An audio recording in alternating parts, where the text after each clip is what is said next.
Hello student, good morning. I am Anil Kaur, PGT Biology, doctor CV Shukla memorial inter college Maskarama. बच्चों आज हम class 11th की biology का जो 5th चैप्टर है उसमें की जो टॉपिक हमारी है वो क्या है, प्लाज्मिड। ये प्लाज्मिड जो है हम इसके बारे में चर्चा करेंगे, ठीक है। अब प्लाज्मिड किसे कहते हैं, ये क्या होती है, उसके बारे में हम बात करते हैं, ठीक है। तो जो प्लाज्मिड होता है उसमें हम देखते हैं जो ई कोलाई बैक्टीरिया होता है, इशरिचिया कोली कह सकते हो, इशरिचिया कोली या ई कोलाई जो बैक्टीरिया होता है वो हमारी आंत में पाया जाता है, ठीक है। तो ई कोलाई बैक्टीरिया में प्रायः क्या होते हैं, क्रोमोसोम से अलग, है ना, क्रोमोसोम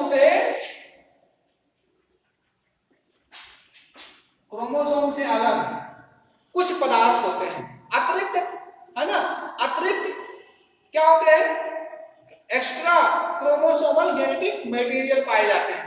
क्या होते हैं, इसके अलावा, है ना, क्या होते हैं, अतिरिक्त रूप में, एक्स्ट्रा रूप में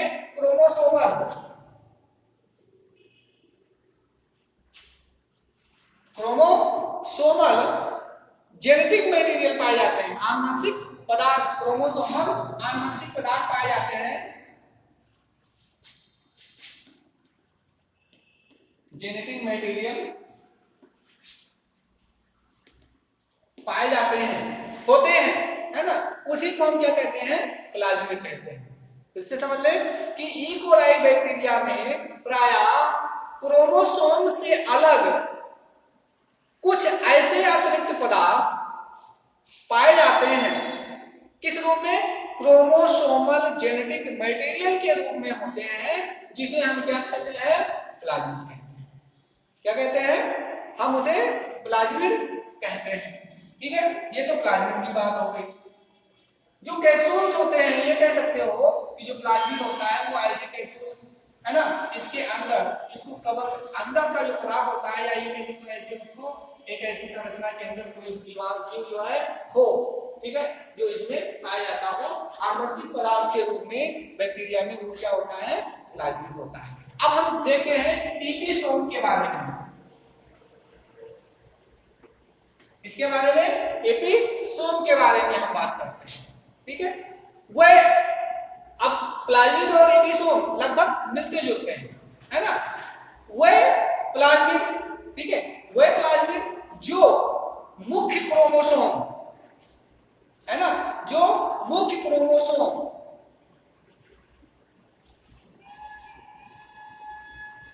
द्वितीय पार्ट, है ना, कि बन सकते हैं, वह क्रोमोसोम जो क्या करते हैं, सेकेंड पार्ट्स बन सकते हैं या बना सकते हैं, उसे हम क्या कहते हैं, ईपीसोम कहते हैं।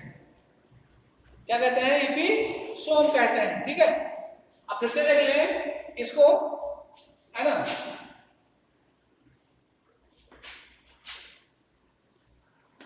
वह प्लाज्मिड, है ना, वह प्लाज्मिड जो मुख्यतः क्या करते हैं, क्रोमोसोम पार्ट्स भी बना सकते हैं,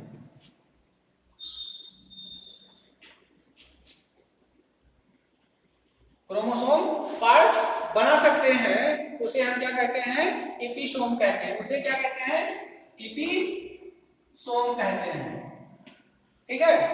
अब ये कह सकते हो कि all plasmid are episome, but all episome are not plasmid. सभी प्लाज्मिड जो है वो एपीसोम तो हो सकते हैं, सभी प्लाज्मिड क्या हो सकते हैं, एपीसोम हो सकते हैं, लेकिन सभी एपीसोम प्लाज्मिड नहीं हो सकते हैं, ठीक है। इसमें हम देखते हैं कि ऑल प्लाज्मिड आर, है ना, all plasmid are एपीसोम,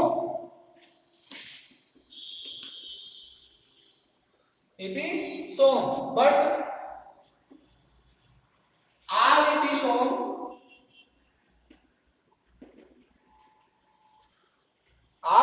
episome are not क्या प्लाज्मिड,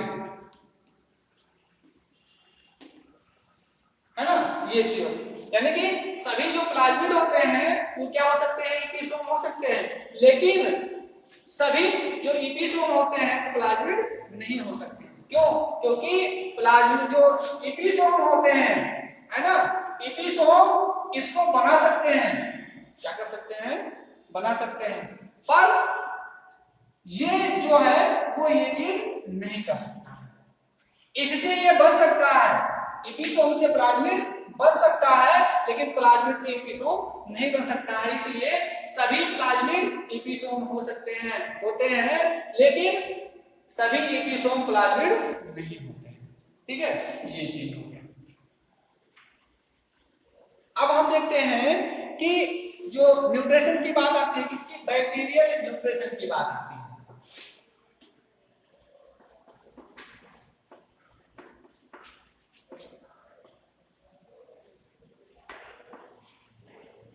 बैक्टीरियल न्यूट्रिशन, है ना, जीवों में जो पोषण होता है, जीवों में मतलब जीवाणुओं में पोषण। अब ये पोषण जो है जीवाणु में दो प्रकार का होता है, इसमें हम करते हैं काइंड्स ऑफ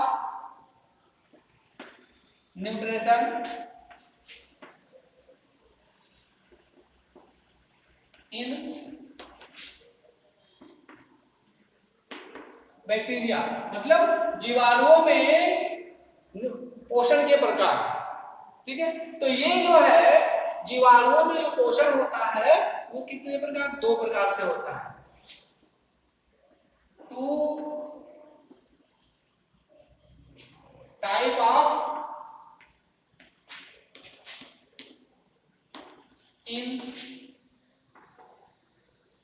बैक्टीरिया। तो कौन कौन सा, नंबर एक होता है ऑटोट्रोफिक या हेटरोट्रोफिक कर सकते हैं, है ना, हेटरोट्रोफिक बैक्टीरिया, और नंबर दो क्या होता है, ऑटो।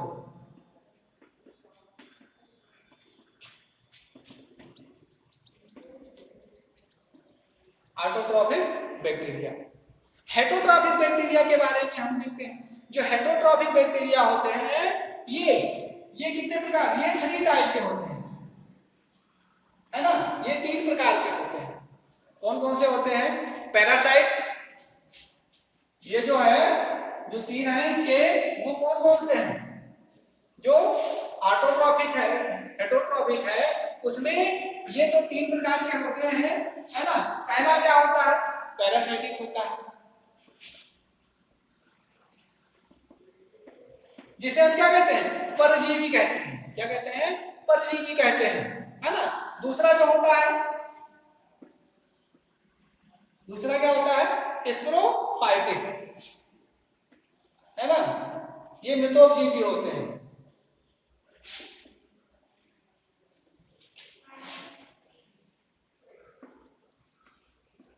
ये क्या होते हैं, मृतोपजीवी होते हैं, है ना। और तीसरा जो होता है वो सिम्बायोटिक होता है, सिम्बायोटिक होता है, जिसे हम क्या कहते हैं, जिसे हम सहभोजी कहते हैं, है ना। क्या कहते हैं, सहभोजी। ये क्या होता है, जिसे हम क्या कहते हैं, परजीवी। ठीक है, ये पैरासाइटिक यानी कि परजीवी। दूसरा स्पोरोफाइटिक क्या होता है, जिसे हम मृतोपजीवी कहते हैं, मृतोपजीवी होता है। और जो सिम्बायोटिक होता है वो क्या होता है, सहजीवी होता है, सहजीवी होता है जो इसमें होता है। ठीक है, हम देखते हैं कि कुछ बैक्टीरिया, ये तो 3 प्रकार के होते हैं, लेकिन कुछ बैक्टीरिया दूसरे पौधे और एनिमल के साथ रहते हैं, है ना। कुछ बैक्टीरिया ऐसे होते हैं जो पौधे और जंतुओं के साथ में रहते हैं, वह एक दूसरे से अलग, है ना, एक दूसरे से क्या कहते हैं, एक दूसरे को लाभ पहुंचाते हैं, सहजीवी जो होता है उसको हम उसके बारे में बात करते हैं। कुछ जीवाणु क्या होते हैं, पौधों में भी रहते हैं और जंतुओं में भी रहते हैं, या ये कह सकते हो ये एक दूसरे को लाभ पहुंचाते हैं, है ना। तो जीवाणु में पौधे व जीवाणु व पौधे, है ना, में एक दूसरे को लाभ पहुंचाना सहजीवन कहलाता है। चाहे जीवाणु पौधों के साथ में हो या जीवाणु जंतु के साथ में रहना हो, तो दोनों में एक दूसरे को क्या पहुंचाया जाता है, लाभ पहुंचाया जाता है, तो उसे क्या कहते हैं, सहजीवन कहते हैं। इस प्रकार रहने वाले दोनों जीवों को सहजीवी कहा जाता है। उसके साथ में रहना सहजीवन होता है, लेकिन दोनों एक दूसरे एक साथ रहते हैं तो वो दोनों जीव क्या होते हैं, सहजीवी होते हैं। जैसे क्या होता है, राइजोबियम लेगुमिनिसेरम, राइजोबियम लेगुमिनिसेरम जो है वो पौधों की जो दलहनी फसलें होती हैं, दलहनी फसलों तक पौधों के जड़ों में पाई जाती है। एक तो वो अपना पोषण पौधे से प्राप्त करती है और दूसरा ये क्या करता है, ये जो वायुमंडलीय नाइट्रोजन है जब वो सतह पर आता है तो उसका नाइट्रिफिकेशन करता है, जिससे वो पौधा जो है नाइट्रोजन को प्राप्त कर लेता है ना। तो इस प्रकार से क्या पौधे से उसको क्या मिल गया, उसका पोषण मिल गया और नाइट्रोजन स्थिरीकरण करके वो क्या करता है, उसको नाइट्रोजन प्रदान करता है ना। तो इस तरह से इन दोनों में क्या होता है, सहजीवन। अब पैरासाइट की बात अगर करते हैं, परजीवी है, परजीवी में किसी के शरीर में भी हो सकता है, कहीं भी हो सकता है, ये पाए जा सकते हैं। मृतोपजीवी का मतलब होता है जो ऐसे सड़े गले पदार्थों पर ये उगते हैं, मतलब रहते हैं, बनते हैं और वहीं से वो अपना पोषण प्राप्त, जैसे कोई जंतु मर गया तो उसके शरीर का विघटन करना है, तो वो यहाँ पर इस प्रकार का जो जीव होता है, बैक्टीरिया होता है ना, जो स्पोरोफाइटिक होते हैं वो इसमें पाए जाते हैं। ठीक है, तो ये जो 3 प्रकार के जीवाणु थे ये इसके बारे में, ठीक है। अब इसके ये तो kinds of mutation in bacteria की बात है, तो इसमें 2 प्रकार से क्या होता है, पोषण होता है, हेटेरोट्रॉफिक होते हैं और क्या होते हैं, ऑटोट्रॉफिक होते हैं, 2 प्रकार के होते हैं। ठीक है, अब इसके बाद में हेटेरोट्रॉफिक और ऑटोट्रॉफिक के बारे में हम अगली टॉपिक में बात करेंगे। Okay, thank you.